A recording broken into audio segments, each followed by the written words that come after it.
Fundo amarelo quadriculado. Na lateral esquerda surge um retângulo azul na vertical com a extremidade superior branca. Sobre ela, um lápis grafa os dizeres, escrevendo o futuro.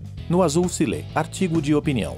Nuvem verde na diagonal com um quadrado rosa. Dentro dele, em letras brancas, a pergunta: regulamentação de fake news, censura ou civilidade? Olá, eu sou Felipe Leal, sou professor de redação e filosofia no ensino médio em pré-vestibular.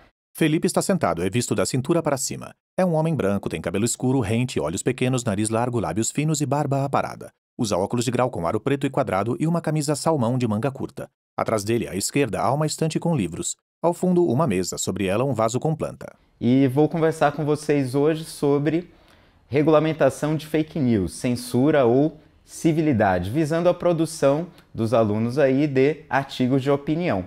Surge no canto superior esquerdo, dentro de uma janelinha, a frase artigo de opinião. Então, esse é um tema que a gente sabe que tem sido muito falado e a gente mesmo tem falado muito sobre ele, e com todas as repercussões que esse tema tem, diversos países do mundo, diversas democracias do mundo têm pensado sobre novas legislações, possibilidades de regulamentação referentes a esse fenômeno. Mas muitas vezes esse tipo de discussão entra no debate sobre se aí os governos não estariam fazendo espécies de censura. Então é um tema bastante atual, bastante interessante, ele tem a ver bastante com a própria realidade dos alunos, dos jovens que estão nesse meio da internet, em meio a essa desinformação. E é um tema que também é muito interessante para a gente falar de democracia, falar de direitos, falar de relação entre diferentes direitos, e é nessa direção que eu vou tentar desenvolver essa discussão. Tem alguns termos que é legal a gente retomar, que é, por exemplo, a relação entre notícias falsas e desinformação. Notícias falsas, como se trata de notícias, está mais no âmbito do que seriam aqueles conteúdos que parecem, que mimetizam os procedimentos do jornalismo. A tela se divide em duas. Surge na lateral esquerda alguns dizeres mencionados por Felipe.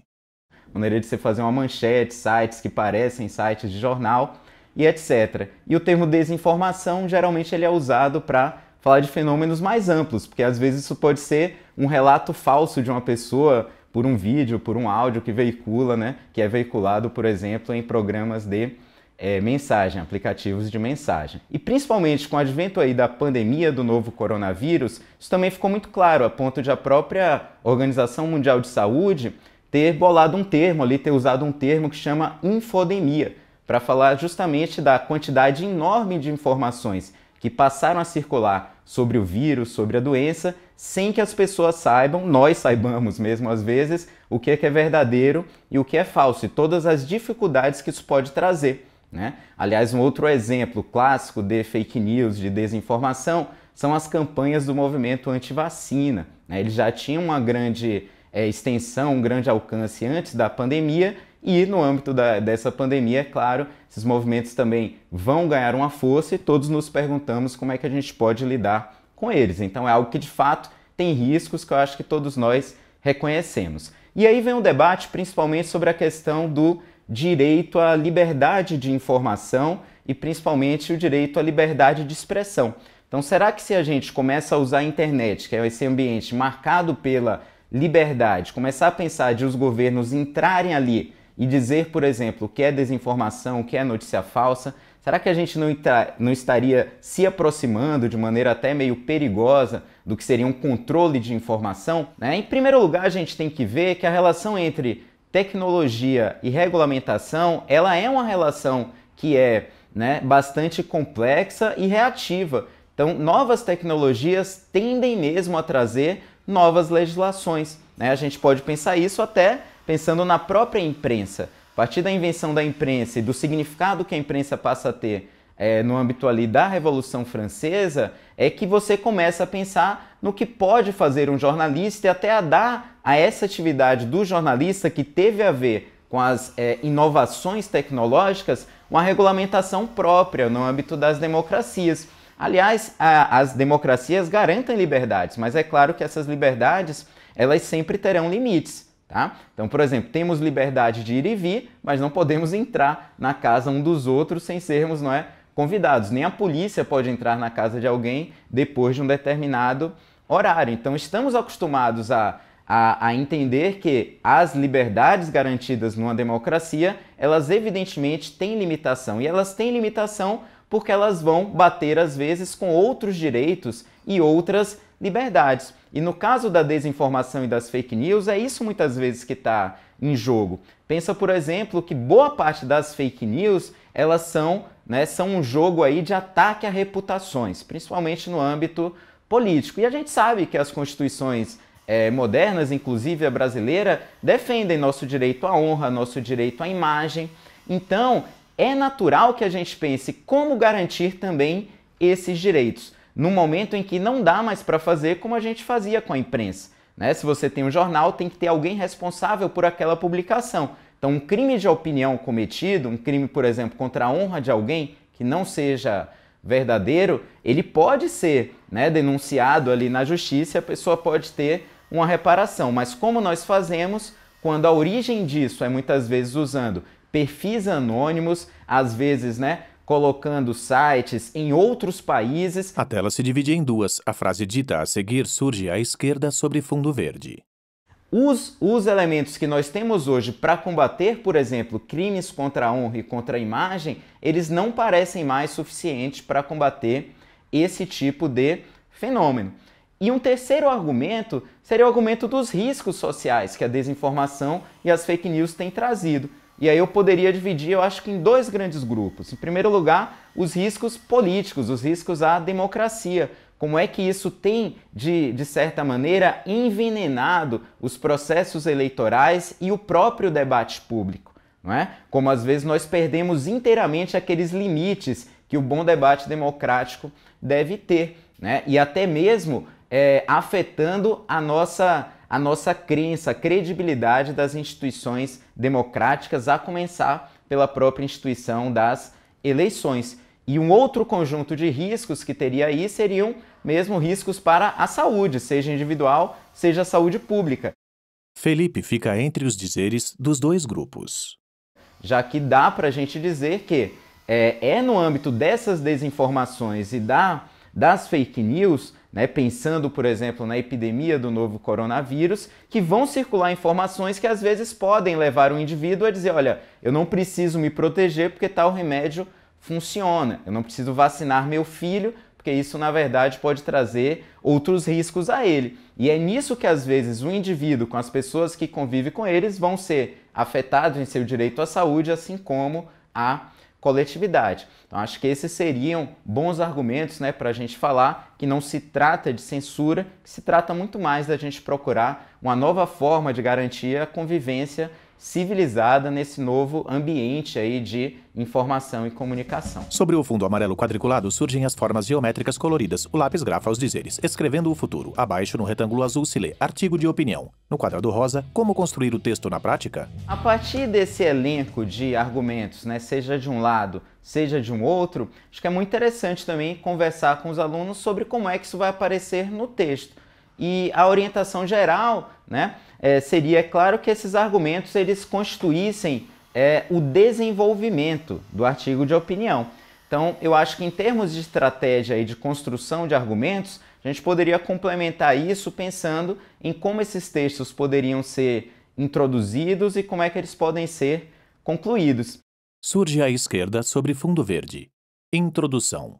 Caso se queira apresentar alguma espécie de resposta alternativa à regulamentação, porque é claro, se você vai dizer que isso é censura, é difícil você considerar que isso deixa de ser um problema, que as fake news deixam de ser um problema. Então, qual seria um caminho alternativo?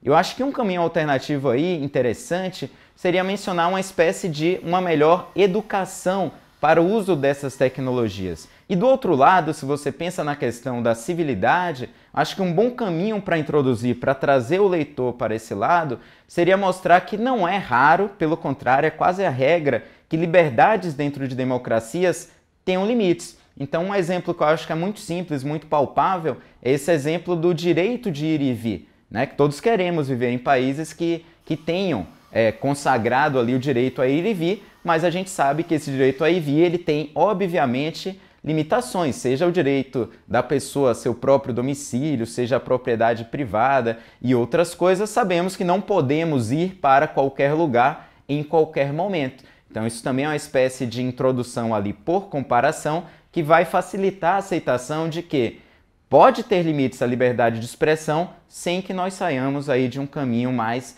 democrático. E no âmbito da conclusão, aí também, né? Surge à esquerda sobre fundo verde. Conclusão. O leitor ele pode se perguntar, mas que tipo de regulamentação é essa? Como fazer essa regulamentação? Eu não iria pelo caminho de dar uma receita, justamente porque isso ainda está em debate e ninguém sabe, honestamente, qual seria a melhor forma de fazer essa regulamentação.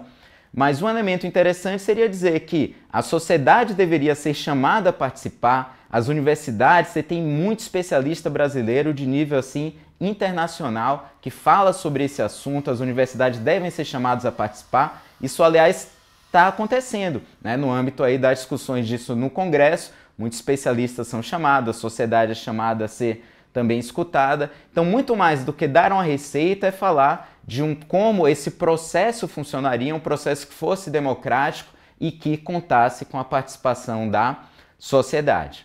Tendo em vista esses diferentes caminhos aí de construção argumentativa e de construção dos próprios artigos de opinião, acho que é legal a gente pensar para fechar em qual é o nosso objetivo final com essa atividade e alguns recursos que o professor pode ter para trabalhar com esse tema ali na sala de aula.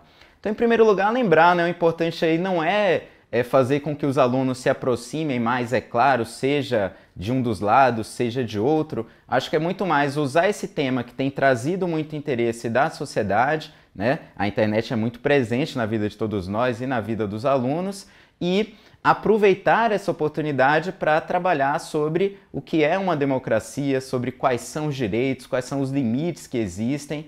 E sempre eu acho nesse âmbito de pensar que conviver numa democracia está aberto a essa possibilidade de autoinvenção e de reinvenção. Então acho que é muito mais chamar os alunos para esse debate e dar a voz para eles se colocarem. E nessa direção, talvez um bom caminho para iniciar as aulas seja não tanto já trazer as informações, mas tentar ver como é que está ali a temperatura na sala quanto ao que é que os alunos pensariam sobre isso. Surge a pergunta sobre fundo verde. O que os estudantes pensam sobre o tema?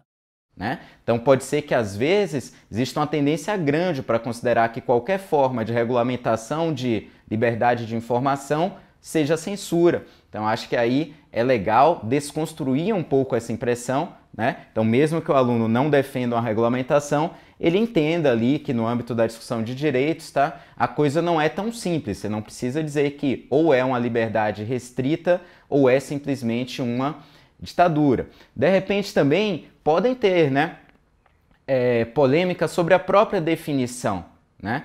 E aí é interessante, talvez, pedir para eles pesquisarem diferentes definições, compararem essas definições antes de escreverem ali o texto deles, né? E talvez só depois aí desse primeiro contato, de sentir como é que os próprios alunos já veem esse problema, é que podem ser apresentados esses dados contextuais e essas diferentes formas de argumentar, seja num sentido, seja no outro. Mas é claro, espero aí que tenha ajudado vocês a pensarem a respeito desse tema e de como trabalhar com os alunos, e no final é o professor e a professora ali conhecendo sua turma como ninguém que vão saber como levar essa discussão adiante.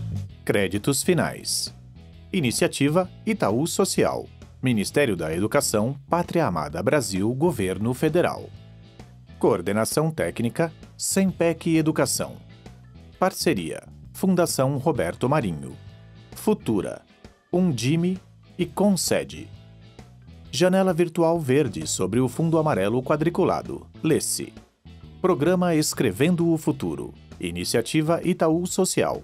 Coordenação Técnica, Sempec Educação. Captação e finalização audiovisual, Gerarte Comunicação. Vira-lata Pós-Produção. Trilha musical, Feelin' Good, Kevin MacLeod. YouTube Audio Library. Conteúdo acessível de audiodescrição. Roteiro, Gabi Flores. Locução, Tony Cavaglieri. Consultoria especializada, Edgar Jacques.